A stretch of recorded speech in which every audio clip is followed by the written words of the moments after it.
Okay, hello to all. Let me post this here.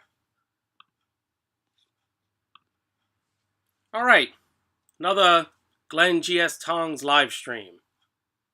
Feeling a little bit worn out. Didn't sleep too well last night, but that's all right. I've got some pretty decent stuff planned out here for today. Try to make this go maybe close to an hour, maybe not quite beyond an hour. So I'll just kind of wait, see if anybody joins in. Get myself centered here. As you know, today we're going to do the drawing for the handled round punch. So you see that right there. And I'll get to that pretty soon, actually. I just want to make sure that I'm live. So let me get over to YouTube here. Just make sure that this is working. It seems to be okay. Yep, okay, we're good. Just give me 1 sec to get back to this. Okay. Yeah, hello, Brooks Martin, Dwayne, Obuchin, Dragon, Stone Gem, and Ironworks Crawford. Morning. Chris Dixon at White North Forge. It's been a long time. That's right, I do remember your name. A customer. Christopher Grenfell, hola. Forge Works Blacksmith, hey there. Junie Montoya. Tony Montoya's brother over here. How's it going, GS? Hello from New Mexico. Hello there, Junie. Yeah, well, anyway, I'll repeat what I've just said. Is that, you know, obviously today we're going to do the drawing for the handled round punch I made. I feel kind of bad. So many people joined. I've got probably 250 names. And so I only have one. But we're going to do more giveaways, and I'll get into that a little bit later on. What I want to show quick here to begin this out is a preview of my next roaming video. Excuse me while I get a sip of water here first. In the mornings, I usually have a little bit of phlegm, so please excuse me. Weather's gotten a little bit humid here. Yeah. Hello, Glenn. Yeah, have to head out to church. No problem. No problem at all. So you can just check this out later then. You can check out if you won later on. Yeah, Bryson, Roger, Andrew, Randy, everybody. Hello, Brooks. All right. You see here the knives, the really good-looking knives on the screen here are from the knife show. It's called Knife and Life show that I went to. It's here in Taipei, and it's held yearly. And so I'm going to post this video tomorrow. But I just thought I'd do a quick preview and show a few knives. So I'll play that right now. Play. You can see that sheath with that kind of Japanese-looking demon is pretty cool. So hold on a sec. I'll go back to that. Let's play that again. That sheath on the left. Really nice looking knives. You see here, these also pretty nice looking stuff. You know, they had, I'll stop that for a sec. They had these, there was one table that was selling water stones from some mountain in Japan. I don't want to take a guess at the name of the mountain, but anyway, they were not cheap, and you'll see that in more detail tomorrow in the roaming video.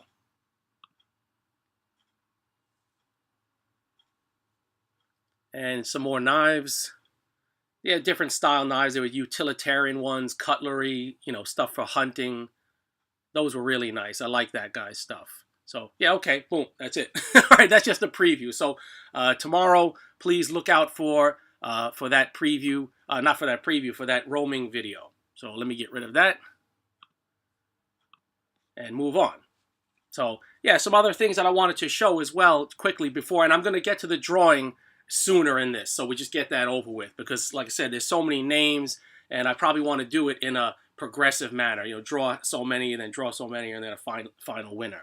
Yeah, anybody here, if you have any questions, let me know. Robert Whitney, hello. Yeah, just lurk for a while, that's fine. If you have a question, just ask, no problem. Like I said, I've got a few different clips and stuff to show.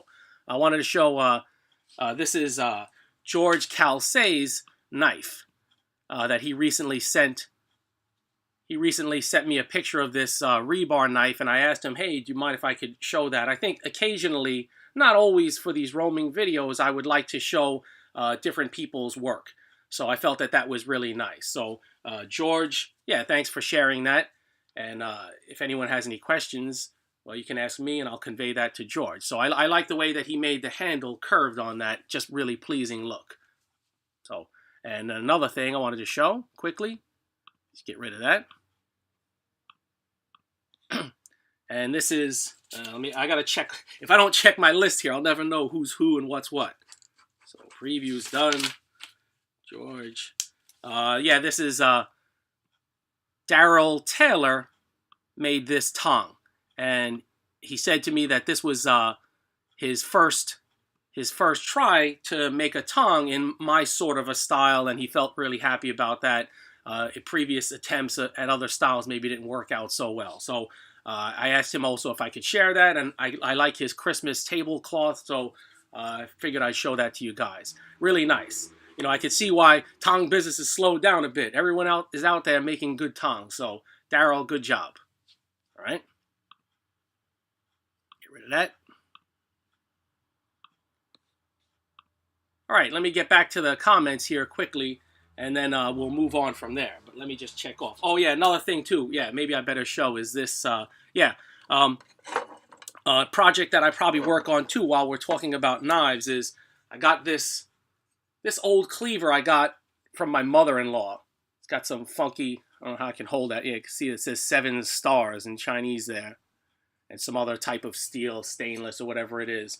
My mother-in-law gave me a couple of old cleavers that she dug out of the garbage. Some, you know, that a lot of people throw stuff away near where she lives, and so she just picked 2 out. And this was a while back, and then I made I refurbished one, and actually I remember I made a video of that and gave that to my wife, and she uses that a lot. And then so she was, my sister-in-law needs a cleaver, something to cut maybe like whole chickens and like that. So I figured I had this laying around, so I'll probably make a video of me reworking this. You can see I kind of have some lines on here thinking about how, you know, this is really heavy, maybe a little bit too heavy, and so I might remove some steel first on this, and then do something maybe funky for the handle. I have a handle here, already pre-made handle, that would probably work pretty well, but maybe I'll probably change that around some. Maybe make a custom ferrule. I'm not too sure. You guys know I'm not that good at knives, you know, so, but, you know, I feel like, you know, this is something worth showing, so look out for this video, maybe coming in a week or so. All right, check that off. All right, and then maybe 1 or 2 other things, and then we'll get right to the drawing. You know, I just want to make sure that there's a few more people joining in. Makes it a little bit more exciting. Oh yeah, Brooks Martin has a question, and that's a good question. Hey Glenn, is all rebar the same? Well, no. I think that rebar as a construction steel, it should be mild steel, most of it. It should meet that requirement of having a certain amount of toughness, which lower carbon steel will have. So it'll have more flex without snapping or without breaking. But, you know, rebar, since, you know, the quality is probably all over the place. The specifications for rebar probably go from, you know, certain amount of carbon to a certain amount of carbon and everything in between. So I recently, if you remember, I did a twist on a piece of rebar, and when I hammered on that, boy, it felt really hard. And the knife, the rebar knife that George did, you know, he was kind of showing me that, and then he was wondering about heat treating, and you know, it's hit or miss, because if it has a low, if it's like A36, the amount of carbon, you know, the heat treating is not going to make a difference. So, but for his purpose, he was just going to use it as a letter opener anyway, so that doesn't really make a difference. But yeah, not all the same. I'm not an expert in rebar. I just know from stuff that I've worked on and hammered on. Okay, let's see. Are there many smiths in Taipei? Taipei, not, I know it's Taipei, right? Yeah, Dragonstone. You know, I've mentioned this before, and I may have shown, there are a lot of blacksmiths dotted around the city, but they all seem to work on similar things, which is repurposing pneumatic chisel bits, so which are pretty expensive, and so when they get worn out, you know, if they're typically here for, you know, older buildings are brick and concrete. So when they lay in like water lines or electrical, they used to just build the building and then bust out the recesses with their pneumatic chisels and then fill that back in. Well, now more modern buildings, they already have recesses built in for all of the utilities. And so, but the blacksmiths here that are still operating still do that kind of work, repurpose those chisel bits. And yeah, there's others operating. There's a guy outside of Taipei in a town not too far from here, and I also showed him very briefly, and he does like garden instruments and knives and stuff like that. There's a lot of people, like you just saw me show those knives, that those people are all in Taiwan, because this year, you know, you couldn't have people coming to the show from overseas, or you could, but who would want to go to an exhibition and then be quarantined for 2 weeks? That's the rule still here in Taiwan. If you come in, you got to be quarantined for 2 weeks before you can go out into the public. So, you know, it wouldn't be worth it. In the past, I'm specifically thinking there would always be one guy from Australia and one guy from France. And they would like sell out. And I mean, they were not cheap. Their knives were not cheap. And then there was always a contingent from the US that was selling more manufactured knives at the knife show. But nowadays, like I said, with flying rules and quarantine rules, it's just not worth it. So the everyone that was at this knife show this year was that I saw was Taiwanese, was local. And they put on a really good showing. In the past, there would be probably maybe I would say close to almost half would be Japanese smiths, because Japan, you know, it's pretty close proximity to Taiwan. So, you know, it's about a 3-hour flight. And so they could, you know, come and, you know, just foreigners, I don't know, maybe they just have more appeal, maybe more of a name, and they would sell their work pretty well. So it'd be worth it for them to come. Yeah, I don't know. I probably got off topic. I don't know what the hell I'm talking about. Yeah. So anyway, hope that answered your question. Let's move on here. Yeah, JAM Forge. I have heard that some rebar is hardenable, for sure. But you know, you're gonna have to test it. Maybe you can do a grinding test. Maybe you can just work on it. Maybe you can just quench it and see, and then put a file to it and see how hard it becomes. You know, a lot of it with rebar is going to be, you're gonna have to do your own experimentation to see if it'll be suitable for something like an edge tool, like a knife. You know, I rarely use rebar. So, you know, like the steel that I make my tongs out of, you know, of course, is mild steel mostly, and it's new and smooth. I don't want to use rebar because that knurling, it may seem cool, but actually is not very comfortable to hold. You know, so if you to make a knife, yeah, that'd be cool maybe to have that knurling, you know, if you made it as a solid piece knife. But if you were to use it as a tongue, I've made rebar tongs way back in the day. That was probably my first tongue ever. And I remember I was so proud of it, but it was annoyingly, it would be annoying to hold and to try to put pressure on just because of how it was knurled. Any thoughts on converting a 27-ton log splitter into a press? Yeah, I'm sorry, Brooks. I'm the worst guy to ask for something like that. You know, yeah.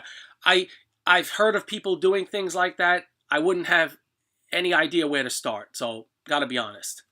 Sorry I couldn't help with that one.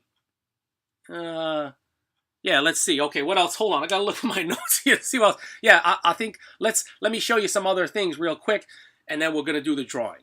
So let's go to this video clip right here. This is just the other day. Let me hit stop. Go back. Sorry, it takes a bit because I've got to resize things when I get them in this program here. You know, this is, you guys know the Blacksmith Bird. And so recently he's been visiting me a lot. He's a light-vented bulbul, I think. And this bird, let's play it. He comes and I feed him, you know, usually he likes banana. And I try not to feed him by hand anymore, though. I don't want him to be too familiar. So you can see me here throwing a piece of banana. He's right off camera. He'll come right in. There he is. Yeah, you know, he lets me know when he's around. And he's been coming like 2 or 3 times a day recently. And so, and his routine is, you'll see, is he usually eats 3 pieces and then takes off. And that's exactly what he does. And I thought I should film him because you never know when I'm not going to see Shorty Bird. So it's nice to have him come. Nice to be, he's my buddy. The other birds, they can go to the birds, man. They drive me bananas. This guy is good. Really? Bye. All right, so yeah, there's another bird tail for you. All right, let's get rid of that. And then this is a quick picture of me back in the day when I lived in Washington. I used to the birds I like the most are little chickadees, and I think I mentioned this before. And the chickadees would come. I like them because they're overwinter birds. They're really hardy, even though they're so small. And when we would have bad snowstorms, they would be extra. They would look for handouts even more than usual. And so I would feed them pretty much daily. Them, the squirrels, rabbits, whatever, you name it. So yeah. Anyway, a picture there.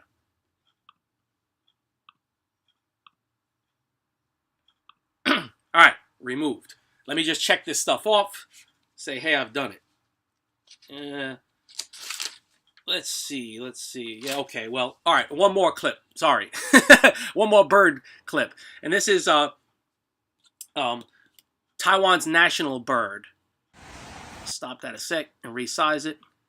I know this is not blacksmithing, but what the heck. I got to fill in the time somehow, right? You can't be all blacksmithing. You'd be boring. Recently, I've been having these blue magpies, and they're pretty big birds. They're the national bird in Taiwan, and they usually come in a gang, and they've been coming more and more. They chase off everything else. So you'll see here. You'll hold on a sec.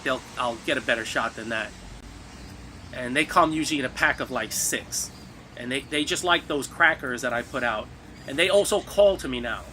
They have really beautiful long tails. And they make a very, like a high-pitched little squeak when they want something. And I know that they're out there. And then when they make that squeak, the other birds, they skedaddle, man. Because I've seen them kill one of those light-vented bulbuls. And so I don't want my buddy there, Shorty, to be killed by them, though. So I got to be careful. All right? Remove. Yeah, so anyway, pretty interesting stuff. The bird situation in Taipei is thriving. All right. Let me run over here to the comments. Yeah, T. Steven, I'm glad you like the roaming videos. It's my pleasure. Yeah, New York's in the house. Peter Conti. Peter Conti, yeah. Good to see you. Coulson Goodwin. Hello there. Hello to all. Yeah.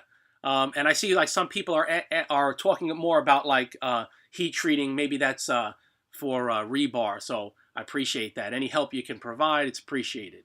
Let me just move this over a little so I can get back to the comments there. All right, so let's get on to the drawing. Let's not waste time. We're already about 15 minutes in or so. So, again, the prize is this handled round punch, medium carbon steel, which I've switched over to using medium carbon more just because, I found like if I heat treat it right, that I can get just about as good use out of it as I could with an air hardening steel, like H13 or D2. Yeah, maybe not the same wear resistance, but pretty close, pretty darn close. So there'll be one lucky winner. And like I said, I'm going to do more drawings. And in fact, well, actually, yeah, I'll talk about that right now. Oh, by the way, yeah, I better not forget. Right, this drawing is courtesy of Brett Thompson. Yeah, I better not forget that. So guys, be sure to, whoever wins, be sure to thank Brett Thompson. He donated quite a bit, and as I mentioned previously, and then he wanted his rewards to go to someone else. So this is the first giveaway, and we're going to have a second giveaway in his name as well. And then in between that, we might have another giveaway courtesy of me. And I think for that giveaway, what I might do is I might limit that to people who've donated in the last month, just to be more fair to people who do directly contribute. Of course, I'll always have giveaways, and most of them will be open to anyone who subscribes and watches and says they want to be entered. But I think occasionally I'll do some giveaways just for those who specifically donate, like I said, just to be in the spirit of fairness. So, and as an extra thank you for people who directly contribute. So, all right. So here we go. All right. I want to check real quick how many people are watching, because I don't know. I can't see unless I open YouTube here. So just give me one sec. All right. I don't know. I can't see. Viewers. Okay, well, I don't see. Oh, okay, here we go. 25, 26. Okay, 34. That's about average. So we're there. We're there. Okay. All right. 36 now. So, all right. Check the comments. Alrighty. So here we go. I've got this manila envelope. And I've got every name in here. I mean, it's a lot, you know. And so what I did was I printed most out. And then the last few I hand wrote because I actually my wife printed them at work. So the ones that the last few hours or so, the last half a day, I just hand wrote. And then I've got them all in this envelope. This is going to be the Thriller in Manila. Right, number 2. So, and what I want to say is that the first person who commented was Jeff Hayes. And the last person entered that, you know, just maybe a half an hour ago before I went live was David Ostertag. So from Jeff Hayes to David Ostertag and everyone in between is in this right here. So, and what I'll do is, because there's so many names in here, I think that, yeah, Brett, well, you know, Brett, this is awesome because of you, because you've donated. So I really appreciate that. So anyway, to make this more interesting, let's say I'll draw 20 names. There's about 250 in here. Let me draw 20 and then break that down. Maybe go 20, 10, 4, and then a winner. How about that? Final 4 and then a winner. So that sounds good. But I've got to... All right, here we go. So I got to mix them up, though, a little bit. So I should probably put them in a bowl. This is like definitely not the best way. Yeah, so snacking, I'm sorry. The enter, you know, if you haven't entered already, then it was my previous video where I made this. Then I said if you type enter, then you would be entered. And so, like I said, anybody who's already, you can't enter right now. So sorry. Check out, you know, check back in a week or so. I'll have another drawing. Bryson says, where in Washington State? The bird picture was in Castle Rock, Washington. That's where I lived, and right now I own property in Shelton, Washington, although I've never lived there. You know, I just purchased property there, and so when I go back, hopefully this spring, I mean, with all these different variants and stuff, they can, you know, this stuff, man, it's just bananas to me. I don't even want to get into it, but I'm going back by hook or crook. It's been too long. You know, I don't want to, like, go back and, like, find out my mom's already passed away or something like that, you know. I mean, I don't mean to be macabre, but, you know, that's just reality. So... yeah, at any rate, let's do it. All right. It's just very difficult. All right, the first person drawn. Let me pull out 20 and then I'll read them off. Okay, I'll just put them next to me here. I got 1, 2, 1. You know, if you wrote a long comment, you got lucky because you got a real thick one. So... And I specified, I said, right, that please say enter somewhere. And so some people didn't want it. So if I pull you out and you didn't want it, then I'll pull someone else out. And also, if you live in a place where I can't send to, then my consolation prize is $20. Yeah, the shipping and the tools worth more than 20, but that's my consolation prize then, is $20. Or if you don't want the punch and you just want $20, I'd be happy to PayPal that to you. No problem. All right, 3. 4, 5. Should hold it up a little. 6, 7.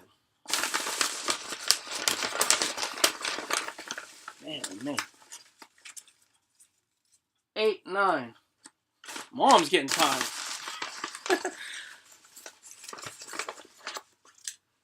10, 11, 12. 13, 14, 15. I gotta make sure I get to the bottom too. I don't want to miss people out. What did I say, 15? 16.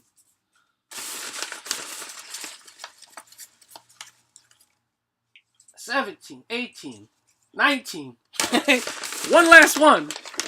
And the final 20. 20. All right. All the people in here, thank you for watching the video. Thank you for entering. Better luck next time. All right, let me read off the 20. Oh, God. This is really going to take some time. If anybody has any questions, feel free to ask. No problem. I sure know how to, like, draw things out, don't I? Another thing I was thinking quick is that we lose internet quite a bit. So if suddenly this just ended or whatever, maybe it's just sometimes the internet stops for like 10 minutes or whatever. So if that ever happens, I'll try to come back. But if I can't, well, I'll find a way. All right, I'm organizing them and then I'll read them off. Man, I don't see any handwritten ones. Yeah, you can see I didn't think this out too well, right? Okay. Yeah, and also for this live stream, I've got a couple of other things, video clips, blacksmithing stuff to show you. So don't worry, you won't just see birds. You won't have to say, wow, this is for the birds. Like, some people are pretty crazy, right? Yeah, Brett, these generate a lot of excitement, right? I can see people like wait and say, come on, man, I got to go to the bathroom. I have to read my name. Okay, all right. The final 20 are, holy crap, this is small. Randy Richard in the shop, and he just said enter. Very good, he's in. Vince Nguyen, I think that's a Vietnamese name, right? It's pronounced Nguyen, Nguyen. Vince Nguyen, enter. He also said enter with exclamation point. You're in. Michael, man, oh man, it's so small. Chiuca. Michael Chiuca, C-I-U-C-A. You can tell, right? Okay, maybe my Italian is not that good. Please enter me. You are entered, sir. Casey Meters. Ah, my buddy, Casey Meters. Oh yeah, Glenn, please enter me. You are. 11H5P. Enter. You're in. Thomas Barkley. Wow, a lot of these names are very familiar. Enter me, please. Great video. Okay, Thomas. A lot of customers, a lot of customers from recent customers from a ways back. Jim Mandel. Please enter me. Always nice work. Thank you, sir. Oh, look at this. Brett Thompson. Well done, Glenn. You the man. Right. Thank you again for the shout out. Hope this tool goes to someone who will use and truly appreciate what you put in to make it. Keep up the good work. All right. Well, Brett, thank you. You're put off to the side, and we have to draw another name. So I'll just draw someone right off the top. Boom. All right. And that person is the person who gets to take Brett's place is another Brett. Brett Sayers. Enter me, please. Have been watching your videos for a long time. Really enjoy them. And learn me something as well. Great work, Glenn. Yes, I'm glad I can learn you anything. All right. And back on to the names here. Rabid Jeremy. I'm late. Please enter me in the drawing too. You're not late, my friend. You're still here and in. All right. Travis Murphy. Enter me, please. Love your work. No problem. I was going to say avocado. What the hell? Aravaldi Sidney Pieria. Congratulations, master. God bless. Okay. Ding, ding, ding. Did not say enter. Sorry, sir. But I do appreciate the blessings, and I'm glad that you commented and that you don't need to enter the drawing. So the name to replace that gentleman whose name I just butchered is Henry Gardner. Gardner. Always great method of work. Glenn, please enter me for the giveaway and keep those inspirational videos coming. You've got it. Next, Rich Shackelford. Enter, please. You are entered. Finn Fish. Ooh, I know Finn Fish. Enter. I still use the punches you made for me back in 2014. You don't need this punch then. No, I'm just kidding. Right. Yeah, that's great. I'm glad to hear that. It's a good endorsement. So you're in. Oh, another. Hey, this guy is lucky, man. This guy was in the final for the last. No, he guessed right for the mark that I liked, and it was Din Tuan. Also, I think a Vietnamese name. Din Tuan. Please enter me in the giveaway. Thank you. You are entered. Wow, that guy's got some good luck. Can he win the final prize, though? Brent Boots. I enjoy the way you go about making tools. Please enter me in the drawing. Keep up the good work. Okay. S.J. Dawson. Please enter me in the draw. Thanks for the opportunity. You got it, my friend. Johnny Bailey. Enter me. You are entered. Who?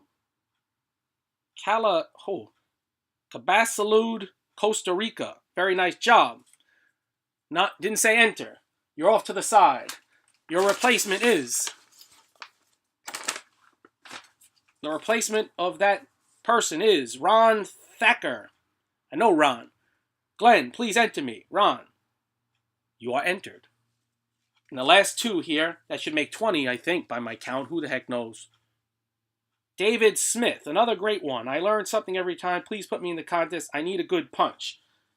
Yeah, don't tell my wife that. She might actually punch you. All right? And the last person is Rusty Meadows. Enter. I know Rusty. Rusty Meadows. So there we go. We've got 20 names here or thereabouts. Everyone else off to the side. So now we'll put these 20, we'll put them into my hat. And we'll draw up 10. Man, oh man. This is so, this is laborious. All right. Just so you can see, I'm just looking at you. I'm not looking at these here. All right, I'll just draw them out and then count them. 1, 2, 3, 4, 5, 6, 7, 8, 9er, and the final person, 10. All right, these 10. Glad you made it to the final 20. You're out. All right. Now, the final 10 are. I know I'm gonna be lambasted for this. 1, 2, 3, 4, 5, 6, 7, 8, 9, 10. You know, I just feel like this adds a level of suspense, right? And we need a little suspense. We need a little excitement to jumpstart our hearts every now and then. All right. The first person in the final 10 is Brett Sayers. Next, Casey Meters. Next, Ding Tuan. Boy, this guy has got some good luck, you know. Next, Vince Win. Man, Vietnam being represented strong here. Rich Shackelford. Finn Fish. Ron Thacker. S.J. Dawson. Johnny Bailey. Travis Murphy. All right, final 10. Now, back in the hat. Make sure there's nothing else in there. Mix them up. Anybody ask anything? Yeah, that's right, man. Brett says it right. Put your orders in, right? I'm not that busy right now, so it's very strange. When I'm not busy, I'm more agreeable to offering discounts. So, obviously, right? All right, the final 4, and then we'll pull one person then. So we got 1, 2,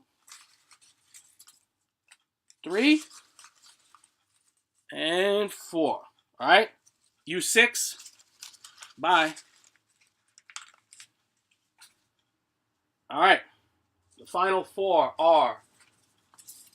I sure hope we don't lose this internet connection, right? And the winner is, and it's like, shh. Final 4. December Madness. Travis Murphy. Vince Win. S.J. Dawson. Dean Tuan. Man, this guy is lucky, man. This guy keeps moving on and on and on. All right, final 4, and this is it. They're going in. Whoever I pull out of this hat, you are the winner. There's your prize. And when you win, give me your address, and I'll have it today. Right now, it's Thursday here. I'll have it in the mail no later than Monday, as long as you give me your address. And if you want $20, like I said, you just email me. Email is gstongs@gmail.com or Glen with 1 N 03 excuse me, at earthlink.net. So Glen 03 at earthlink.net, and Glen is with one N. All right, the winner is the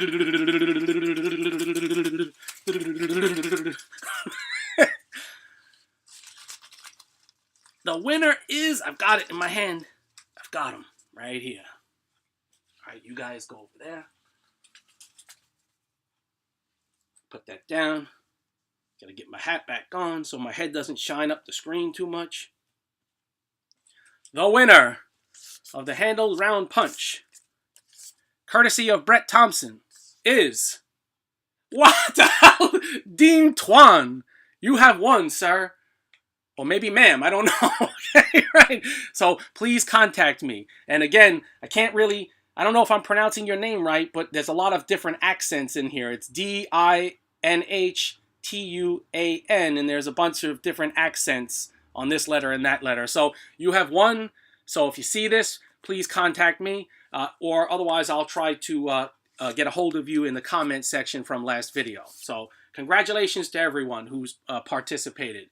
Very well. Very well organized and done by you guys. I mean, people who kindly entered.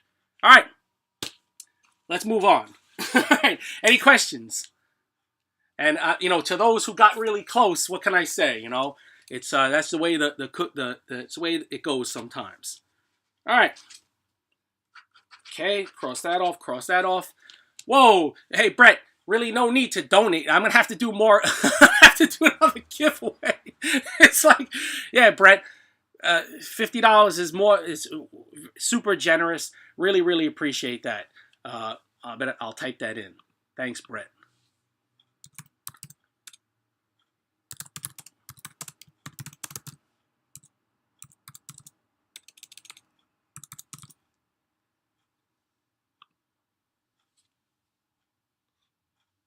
All right, so now let's move on to different things. Wow, really, like I want to say again, like Brett, you really you can probably hold off on donating. Like I'm gonna really have to make a few more things then for giveaways. So, but yeah, thank you, Dan Safford, $5. Thank you very much, appreciate it. It really does help. And like Brett had also said, and I'm gonna touch on this in a little bit, is if anyone would like anything, you need any tongs. You need any tools, get a hold of me, and I'll do my best. So, thank you, Brett. Thank you, Dan. All right, next thing I want to show is, this is, let me think now. The gentleman is Richard Hazel. And so, a while back, when I did a video doing some twists, and one was on rebar, and I was using this here. I used my vice guillotine with these slotted dies, and I did some slots and then did a twist. And then he commented just saying, hey, what if you tried to hold a piece of metal on a diagonal when you use those dies and then twist and see how that turns out. So, hey, what the heck, I tried that out and it came out better than I thought. So I'll share that with you right now. Now, I don't know, this video might be a little bit long, so I don't know if it's going to affect the speed of this live stream or what, but let's put it in and let's get going.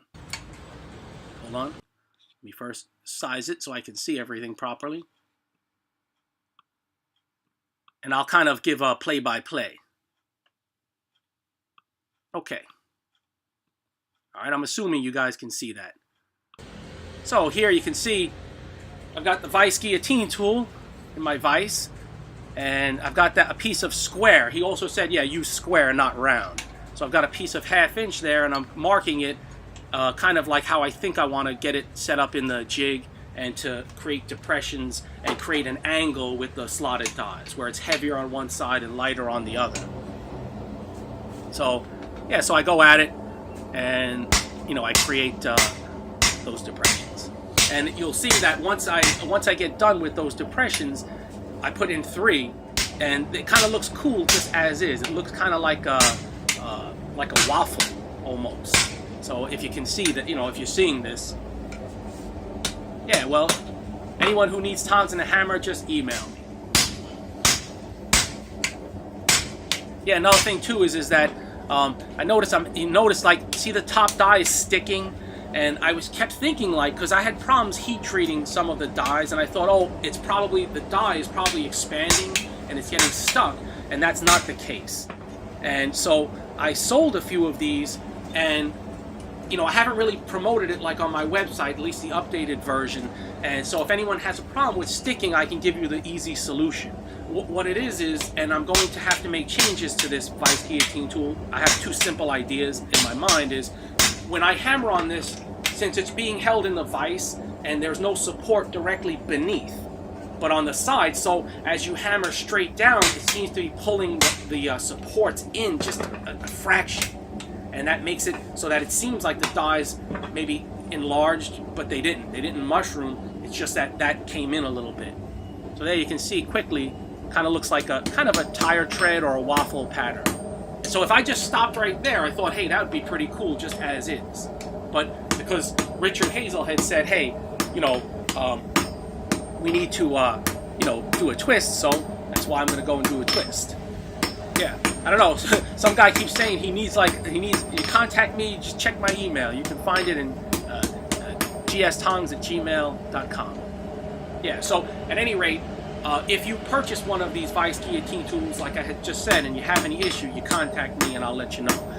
Basically what it involves is taking one of the dies. If you heat the tool itself, just the top half of the let me stop this so I can think properly. The top half of the guides, and then put that in your vise, and then gently tap in. Use the bottom die, the shorter one, and that'll expand it back out enough. And then the permanent fix that I need to work on for that is I need to maybe weld a brace along the top, or I might create shoulders on the part where it locks into the vise so that it's touching not just on the sides but also front and back. So it won't want to, you know, collapse on itself as the hammering goes straight down. And see, I've noticed that I have one of these that I use in my Hardy hole, these vice guillotine tools, but now it's a Hardy version, and I don't have any issue with it because the pressure is distributed evenly straight down onto the anvil face. So yeah, let's finish this. Unplug that. Okay, so here we get to the twisting. What time we got here? Yep, about on 40 minutes. So we're going along pretty fine here. And so I'm kind of looking and seeing when I should stop. You know, maybe I should have stopped sooner. I don't know. But like I said, I like the way it came out.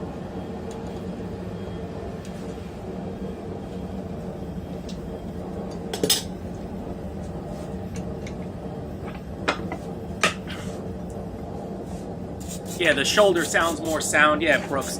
I think like if I create more shoulders where it doesn't have, you know, it's supported directly where the hammering is happening, that would help. And so that's the twist. I kind of ease the edges just a little bit here.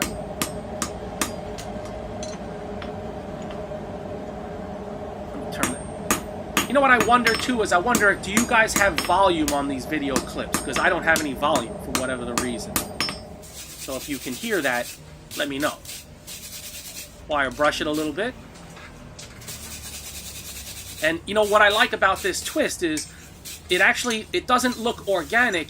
It's angular, and so it has kind of a architectural look to it almost. You know, it's sharp and angular, and I like that rather than being smooth and organic. And so there it is. And here it is right here.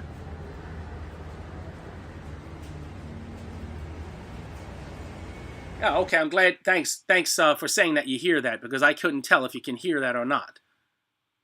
So let's get rid of that. Remove.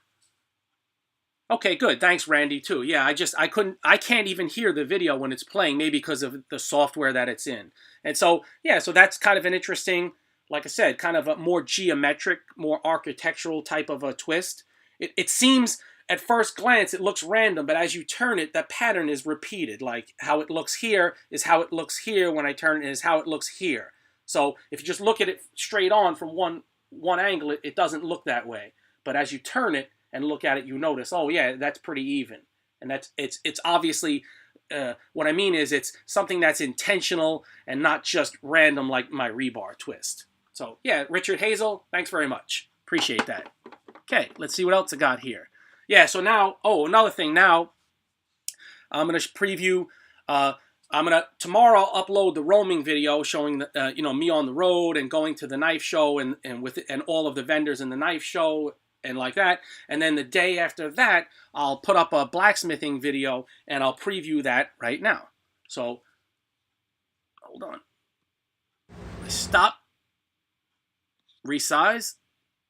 You know, my computer is like heating up here. It's like I can hear the fan like really whizzing along.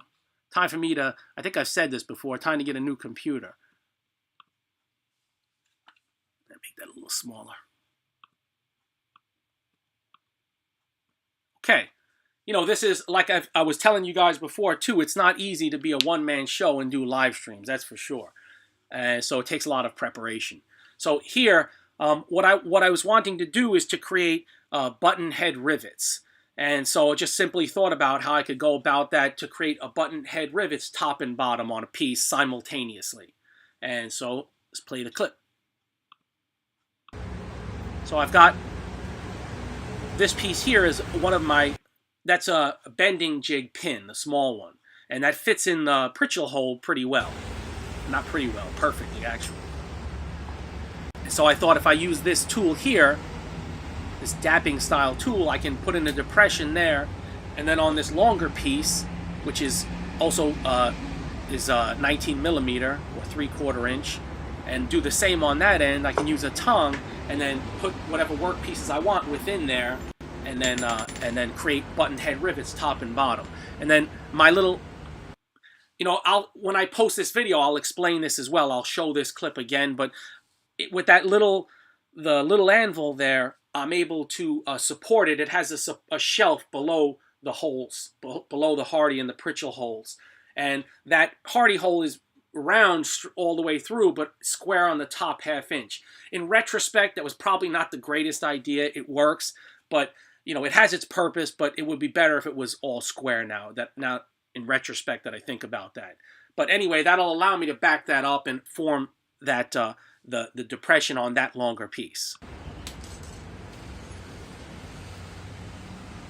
And so, like I said, I'm going to post this video in 2 days. I'm just showing you the first clip, which is, you know, me showing what I'm about to do. And then these pieces here I've prepared, and I'll rivet them together and see how that turns out. Or you'll see how it turns out. Or I'll show you how it turns out right now, because I already know how it turned out. Right. So another thing too is, if you remember, Jeff from Ironclad Forge, when I was stumbling and bubbling thinking about, someone had asked about how much of a rivet needs to protrude, and he had reminded me it's 1.5 times the diameter of the stock that you're using. So, and I'll mention this in the video, but that steel is 8 millimeters. And so when I calculate the thickness of the two pieces, I should have maybe about ½ inch on either side. And that would allow me to have, you know, that's, 8, and then 8, plus half, plus 4 would be 12 millimeters. It's close to ½ inch. So 12 millimeters protruding on one or either side, depending on if you want to form the rivet on just one side or on both. I hope that made sense. Yeah, so that's basically that. Yeah, so I'll, like I said, look out for the roaming video tomorrow, and then look out for this button head rivet video coming up a day after that, so in 2 days.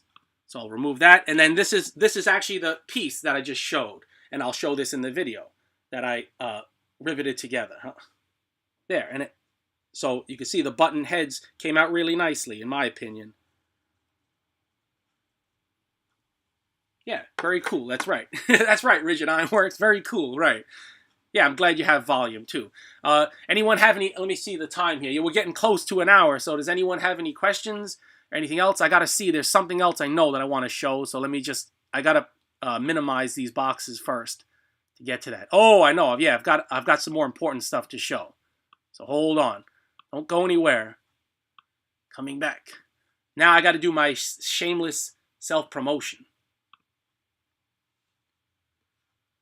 Yeah, Andrew Sheedy says, understand removing scale, but why a wet brush?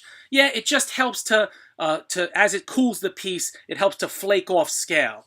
So a lot of times you'll see, especially you see Japanese bladesmiths always wetting their hammer and then tapping, and that just helps to dissipate scale.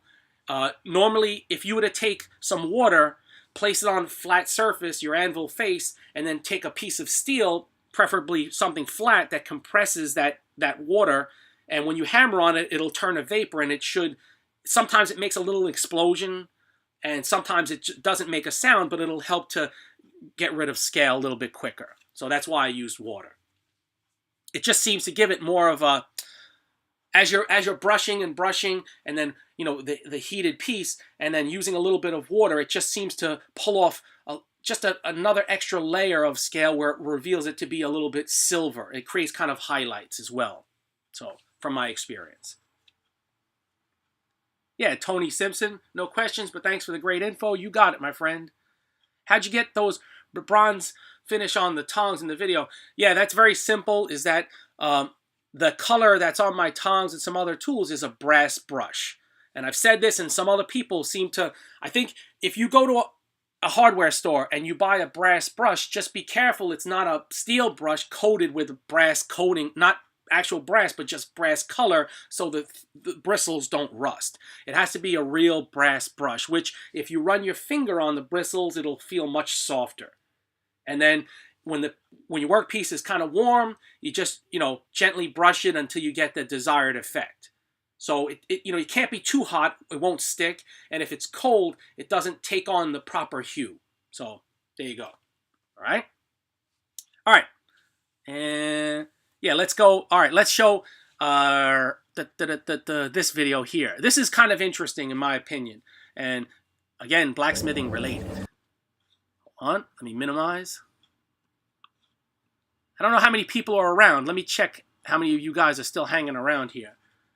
Forget it. I'm assuming there's enough people around to heck with it. I'm going to show what I'm going to show. So this goes back to my guillotine tool, the Vice style and the Hardy style. And so what I noticed is that I had a period where I was using oil to quench, and I was getting very good results in the beginning. And then as that oil got older, I got worse and worse results. And I just abandoned oil. It's just too messy for me. There are certain steels you have to quench in oil. But for me, the dyes that I use for my guillotine tools are 1050 medium carbon. So heat treating, to me, it doesn't have to involve, I don't have to do separate hardenings and then subsequent tempering. I can do all of that in one, in my opinion. It doesn't reach, 1050 can reach a decent amount of hardness. It can actually crack.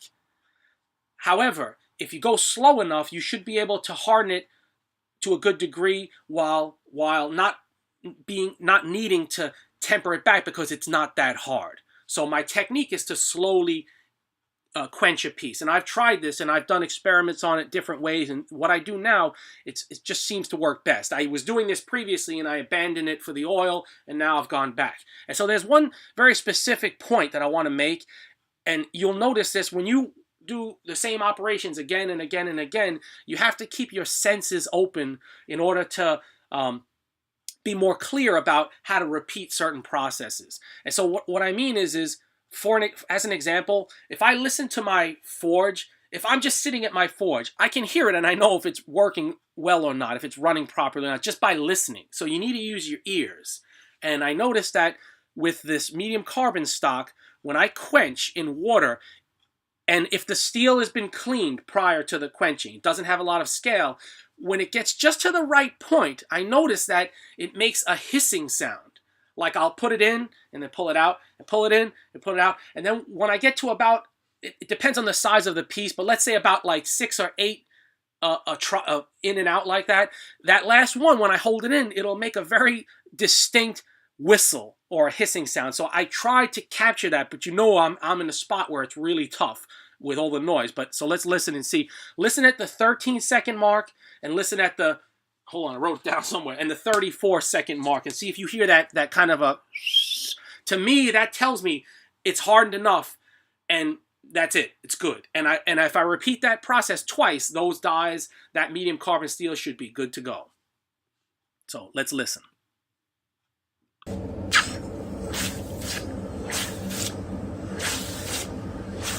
So let me know if you hear it 13 seconds. If you hear that whistle.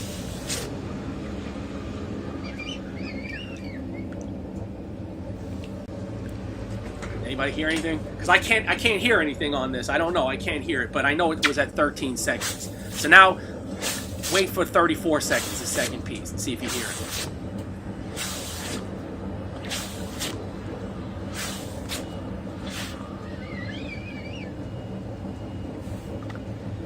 Anybody? Anybody hear anything?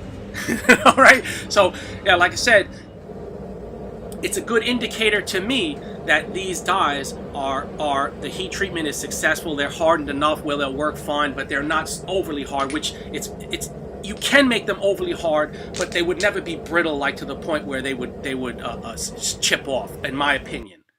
So yeah, anyway, so yeah, okay, good. Armageddon Tool says, yup, it's whistling.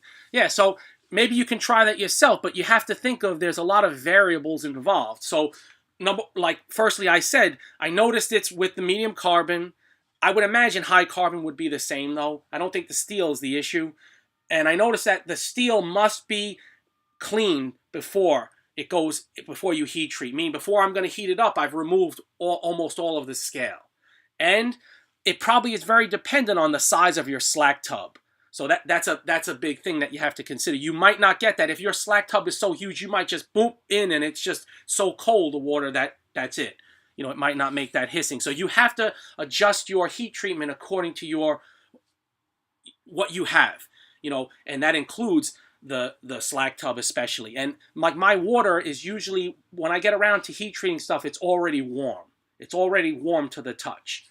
And so basically, if you can recreate that and get that whistle and then test it, see if those dies are at the right hardness, then you'll know, like when I hear that, then that's my good indicator. So, all right, let me get rid of that. All right, and then one other thing I want to show. Yeah, let's see if I'm checking the comments here. I thought I saw, who did I see here? Yeah, I've had steel whistle like that before. It gives me the GBs because I'm waiting for a tink. Yeah, well, right. And if I was using medium carbon 1045, I've never experienced where I could attain cracks. But with 1050, just that little extra carbon, you can. And since I repeat this process twice, you have to be careful, meaning that my water, I know it's heated to a certain point. So it rather, you know, someone said, well, if you don't want to use oil, maybe try brine. And I might. But in order for me to be as simple as possible, I like to just use water, and I'll heat that water before I do my quench. Yeah, the tub is, well, it seems incredibly clean, but I don't know. I do clean it out. Occasionally, I'll dump that water and there's a lot of grime and junk at the bottom of it, a lot of scale that I have to get out, you know. So, yeah, the water looks clean because occasionally I do clean the whole slack tub out. And it's not very big. Like I said, it's like maybe 5 gallons. All right. Yeah, so let's move on to the last clip here. And let me just make sure I don't have anything else that I want to show you. Yeah, this will be it then. This will be the final clip. So this is the shameless self-promotion. Let me resize it. Yeah, and so if anyone's interested in getting a guillotine tool, contact me. And I'll do my best. And if anyone has, like I said, one of my Vice guillotine tools, and you experience that where the dies became tight, contact me, and I'll get you squared away. No problems at all. So yeah. So anyway, here's a clip of. I just wanted to show this. Like I said, shameless self-promotion or whatever. Is that I like this style of guillotine tool with the guides being how they are on the sides, and that it prevents you from working stock lengthwise, but most people, like I have said before, will work their stock across anyway. So, and I just find it to be more accurate. And so I've now gone to welding on a hardy shank, you know, taking that bottom off, welding on a hardy shank. And so if anyone would want one of these, of late, I've offered, for the Vice guillotine one, I've offered very deep discounts. And I don't know if I can go so deep on them anymore, but I definitely can offer a holiday discount. So if you want anything, let me know. And so I'll just play this video clip and I don't remember what this is. Me just showing them. Yeah, so this is just, yeah. You can see, like, now I have the stop and back, so it comes with all of that you see. And then comes with the fuller dies, and the butcher dies are inside that vise one, and this one has the fuller dies inside. And you can see here how that's a 1-inch Hardy size. Customer bought that one. My Hardy is 3/4 inch, so that wouldn't work. But yeah, I have one myself, and I found it to be, you know, sometimes I like to use this sort of tool on the anvil. Sometimes I do prefer to be standing up and use it in the vise. So yeah, but if you want one now, most people seem to be partial to using this type of tool on their anvil, and so I'll be very, very happy to help you with that and offer a pretty reasonable discount. So get in touch with Glen. Again, it's and that's me, Glen. Right? That's gstongs@gmail.com. And don't forget the winner of this drawing to please contact me. Don't forget. Yeah. And let me think. What else do I have here that I want to show you? All right. Not much. Let me get rid of this. Man, these live streams really take a lot. It takes a lot. Even me fooling around, just talking like this and preparing a few clips takes a lot more than you imagine. So, yeah, that's a loud whistle, wasn't? Yeah, I'm surprised. Okay, Rigid Ironworks, I'm glad that you can hear that whistle sound. It's just very pronounced, and it, like I said, it signifies to me like that I've got the right amount of right amount of balance between hardness and toughness on that medium carbon steel. All right. Let me check the time here. Yeah, we're definitely past an hour. So anyone here have any questions? Anything else they want to say? Yeah, I appreciate, hey, you know, Roy, good to see you stop by. Yeah. Anyone else? No. Yeah, well, I'm going to wish everyone a good day. Oh, my day's begun. Maybe your evening has started, so have a good evening. And I hope you check in with me again in about 2 weeks' time for another live stream. And in the meantime, like I said, look out. Tomorrow I'll post a roaming video, and day after that I'll post this button head rivet video and I've got a bunch of other things prepared that I want to do. It's like a lot of things. I've got a lot of ideas and not a lot of time usually. So, but I'll do my best. So yeah, I wish everyone the best. And so we'll end it there. Have a good one. Thanks for stopping by. And congratulations again to Dean Twan. Hope I said that correctly. Bye-bye.